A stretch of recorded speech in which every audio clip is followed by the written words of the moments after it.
Hello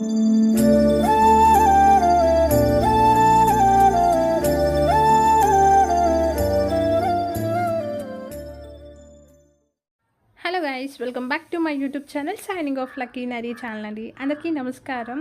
so ఈరోజు థంబ్లైన్ చూడగానే మీకు అర్థమైపోయి ఉంటుంది ఈరోజు రెసిపీ ఏంటో అనేసి. క్యాటరింగ్ స్టైల్లో బెండి ఫ్రై ఎలా చేసుకోవాలో చూసేద్దాం. ఫస్ట్ నేను స్టవ్ ఆన్ చేసుకొని కడాయి పెట్టేసుకుంటున్నానండి. ఇప్పుడు కడాయి హీట్ అయిపోయింది. దాంట్లో నేను కొంచెం ఆయిల్ అనేది యాడ్ చేసేసుకుంటున్నాను. బెండికి ఫ్రైకి ఎంత కావాలో అంత యాడ్ చేసేసుకుంటున్నానండి. నేను ఆల్రెడీ బెండి కట్ చేసి పెట్టుకున్నానండి చిన్న చిన్న పీసెస్గా. సో బెండి మొత్తం ఒకసారి ఆయిల్ అనేది డీప్ ఫ్రై చేసేసుకుందాము. మంచిగా డీప్ ఫ్రై అయిపోయాయండి. ఇప్పుడు వాటిని తీసేసి వేరే బౌల్లోకి ట్రాన్స్ఫర్ చేసేసుకుంటున్నాను. సో మీ దగ్గర టిష్యూ కానీ ఏదైనా పేపర్ కానీ ఉంటే ఫస్ట్ టిష్యూ వేసేసుకొని దాని మీద అనేది ఈ బెండి అనేది వేసేనండి. అంటే బెండిలో ఆయిల్ ఉంటుంది కదండి, అందుకోసమే ఫస్ట్ టిష్యూ వేసుకొని దాని మీద బెండి వేసుకోండి. టిష్యూ అంతా అబ్జర్వ్ చేస్తుంది ఆయిల్ని. ఇప్పుడు నేను హాఫ్ బౌల్ అనేది వేయించనక్కాయలు తీసేసుకున్నానండి. సో అవి కూడా మంచిగా డీప్ ఫ్రై చేసేసుకొని ఒక బౌల్లోకి ట్రాన్స్ఫర్ చేసేసుకోండి. ఇప్పుడు బెండకాయ ఫ్రై ఎలా చేసుకోవాలో చూసేద్దాం. ఫస్ట్ నేను స్టవ్ ఆన్ చేసేసుకొని కడాయి పెట్టేసుకున్నాను. కడాయి హీట్ అయిపోయిందండి. నేను 2 టేబుల్ స్పూన్ ఆయిల్ అనేది యాడ్ చేసేసుకున్నాను. హాఫ్ టేబుల్ స్పూన్ జీరా కూడా యాడ్ చేస్తున్నానండి. నేను ఒక ఆనియన్ అనేది మీడియం సైజులో కట్ చేసి పెట్టుకున్నానండి, చిన్న చిన్న పీసెస్గా ఆనియన్స్ వేసేసుకున్నాను.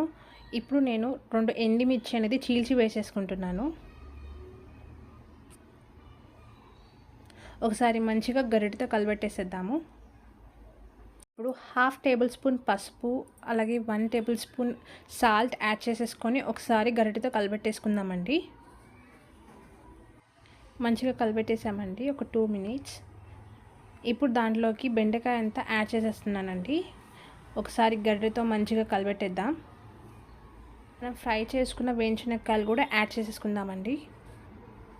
యాడ్ చేసుకున్న తర్వాత ఒకసారి గరిటెతో మంచిగా కలబెట్టేసేద్దాం. నేను ఆల్రెడీ కొబ్బరి కారం అనేది ప్రిపేర్ చేసుకున్నానండి.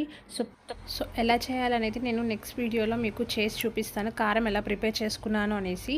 సో ఇప్పుడు నేను 2 టేబుల్ స్పూన్ అనేది కొబ్బరి కారం కూడా యాడ్ చేసేసుకుంటున్నానండి.